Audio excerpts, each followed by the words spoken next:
Hello viewers, welcome to this video. आज की video में हम सीखेंगे कि हमारी अर्थ को हम कैसे बचा सकते हैं, कैसे कंट्रीब्यूट कर सकते हैं। और जो सबसे मेजर पॉइंट जिसको देख करके आपने शायद एक वीडियो ओपन करी होगी थंबनेल पर, एसी का बिल अगर आप एसी चलाते हैं तो ऐसा क्या करें कि आपका जो बिल है वो कम हो जाए और आपके घर में भी ठंडक बनी रहे, आपको भी अच्छा लगे, माहौल अच्छा बना रहे, एयर कंडीशन भी माहौल रहे, फेवरेबल कंडीशन भी रहे और बिल जो है वो आपका मिनिमम या मिनिमल हो जाए और कम से कम बिल आए। तो ये एक बड़ा अच्छा सा क्वेश्चन भी था मेरे माइंड में। कई सारे स्टूडेंट्स ने पूछा या कई जगह हम देखते हैं कि बहुत ज्यादा बिल आया हमारे जानकारों में, 15-15 हजार बिल महीने का आता है इस मौसम में जब एसी जो है वो चलाई जाती है। तो ऐसा क्या करें कि ये दोनों काम जो है वो सस्टेनेबल तरीके से हम लोग कर सके। तो सबसे पहले तो ये है कि महात्मा गांधी जी कहते थे कि हमारी जो अर्थ है ना, इसको आप इस्तेमाल करो, इसको अच्छे के लिए इस्तेमाल करो आप, तो वो चीज आपके लिए बहुत अच्छी है। अय्याशियां करने के लिए या अपनी शौक पूरे करने के लिए ये अर्थ नहीं है। और मैं आपको एक और चीज यहां पर ऐड करना चाहूंगा इस पॉइंट पर जाने से पहले, कि हर साल हमारा जो वर्ल्ड शूट ओवर डे है, शूट ओवर डे का मतलब होता है कि आप ये मान के चलो कि हमारी अर्थ ने हमें जो एक साल में मिनरल्स या चीजें देनी होती हैं कि भाई ये इस धरतीवासियों के लिए एक साल के लिए खजाना है जिसको आप इस्तेमाल कर सकते हैं, उस चीज को हम अब अगस्त में ही इस्तेमाल कर चुके होते हैं। मतलब आप इमेजिन करिए, आप 7 महीने में अर्थ के पूरा साल भर के जो रिसोर्सेज हमारे लिए अवेलेबल थे उसको इस्तेमाल कर चुके होते हैं। तो ये हमारी जिम्मेदारी है कि इस अर्थ को बचाया जाए। तो कल परसों मैं सुन रहा था मिस्टर सौरभ वांगचुक जी को, उन्होंने कुछ अच्छे तरीके बताए, वो मैं आपके साथ शेयर भी करना चाहूंगा कि वो कौन से तरीके हैं जिससे आप अपने एसी के बिल को कम कर सकते हैं।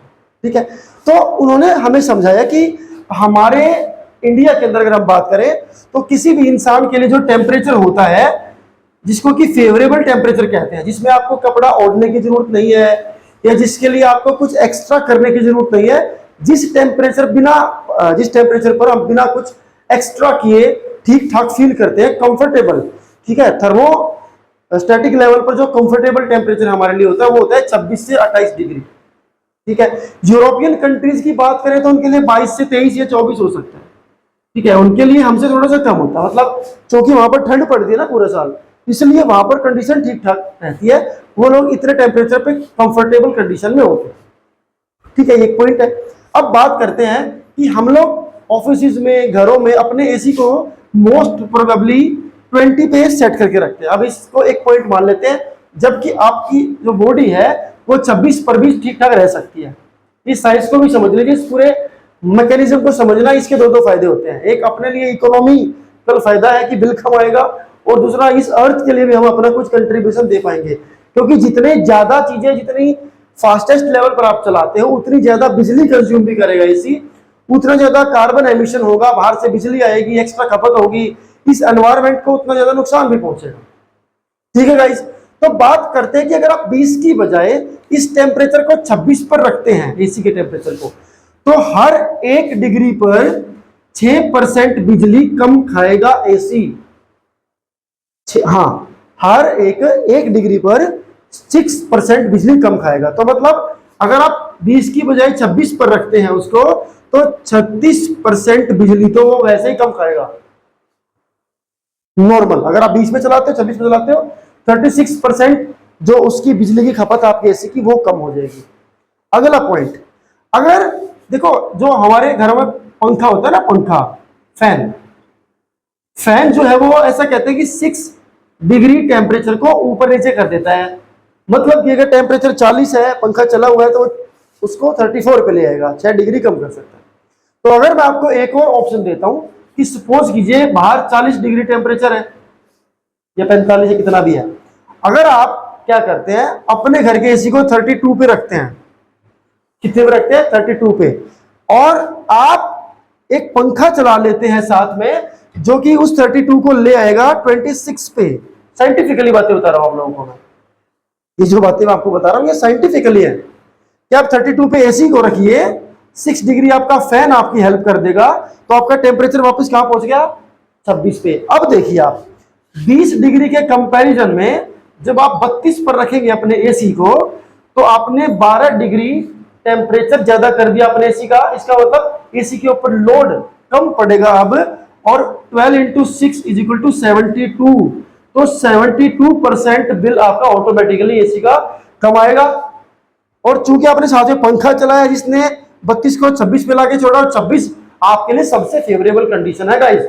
इससे नीचे अगर आप एसी को रखते हैं या उससे नीचे टेम्परेचर में आप रहते हैं आर्टिफिशियली, तो वो हमारी हेल्थ के लिए भी ठीक नहीं है और एनवायरमेंट के लिए भी ठीक नहीं है। मतलब इकोनॉमिकली भी हमारे लिए ठीक नहीं है और हेल्थ के हिसाब से भी हमारे लिए ठीक नहीं है। तो इस तरीके से आप 72% तक के अपने बिल को कम कर सकते हैं। हाँ, और इसके लिए एक कॉटन और अच्छी चीज होती है ना, कॉटन गॉड गिफ्ट है। तो आप इस टेम्परेचर पे अगर आपको कभी कुछ ओढ़ना पड़ता है तो आप कॉटन की कोई चादर अपने साथ रख सकते हैं और उस तरीके से आप काफी हद तक अपना बिल भी कम कर सकते हैं। इस तरीके से हम अपनी इकोनॉमिकली अपने घर में कुछ कंट्रीब्यूशन भी दे ही रहे हैं, पैसे बचा रहे हैं। सबसे बड़ी चीज, इस एनवायरमेंट को भी बचा रहे हैं। क्योंकि आजकल देखने में आता है कि हर किसी को चाव चढ़ा रहता है, गाड़ी में भी एसी होता है, ऑफिस में भी एसी होता है। बाहर टेम्परेचर बहुत ज्यादा है लेकिन एसी ने घर के टेम्परेचर को अलग कर रखा है। बाहर चिलचिलाती धूप है, 45-50 टेम्परेचर है, अंदर 20 डिग्री पर इंसान बैठा हुआ है। इससे हमारी हेल्थ हैजार्डस के भी चांसेस होते हैं और एनवायरमेंट को तो जो नुकसान पहुंचता ही है एसी और इन सब चीजों की वजह से, वो तो अलग ही रह गया। तो इस धरती के लिए भी कुछ कंट्रीब्यूशन दें और अपनी इकोनॉमिकल कंडीशन को भी थोड़ा सा आप स्टेबल कर सकते हैं। इस चीज से एटलीस्ट गर्मियों में आप बचाव कर सकते हैं। तो आई होप कि ये साइंस आपको समझ में आई होगी और अर्थ के लिए सोचना हमारी सबकी रिस्पॉन्सिबिलिटी है। खाली पेड़ लगाने से कुछ नहीं बनने वाला। अगर आप 2 पेड़ लगा भी देते हैं ना गाइस, उससे बहुत बड़ा चेंज नहीं आएगा जब तक आप कार्बन एमिशन या एनर्जी जो फ्यूजन होता है उसकी एफिशिएंसी को नीचे लेकर के नहीं आएंगे। यानी कि जो एनर्जी खर्च होती है इस देश दुनिया में, जब तक आप उसको कम नहीं करेंगे तब तक इस एनवायरमेंट को बचाना पॉसिबल नहीं है। और ये बार बार मैं कई वीडियोस में बात उठाता हूं, इसका पर्पज ये क्योंकि आने वाले कई 100 साल अब ये अर्थ पर लोगों को रहना है और अगर हम सभी इसका पूरा हास करके जाएंगे, खत्म करके जाएंगे, तो अभी जनरेशन टू जनरेशन चीजें खराब होती चली जाएंगी। आज से 200 साल के बाद जो लोग इस अर्थ पे होंगे वो शायद हमारे लिए रो रहे होंगे, हमारे लिए गालियां निकाल रहे होंगे कि क्या किया पहले की जनरेशन ने इस अर्थ के साथ। तो ये सब चीजें हैं जो हमें सोचने की जरूरत है। आई होप कि वीडियो आपको पसंद आई होगी। पसंद आई है तो इस वीडियो को आप लाइक कर सकते हैं, शेयर कर सकते हैं। अगर आपको हमारा कंटेंट अच्छा लगता है तो चैनल को सब्सक्राइब कर सकते हैं। Thank you.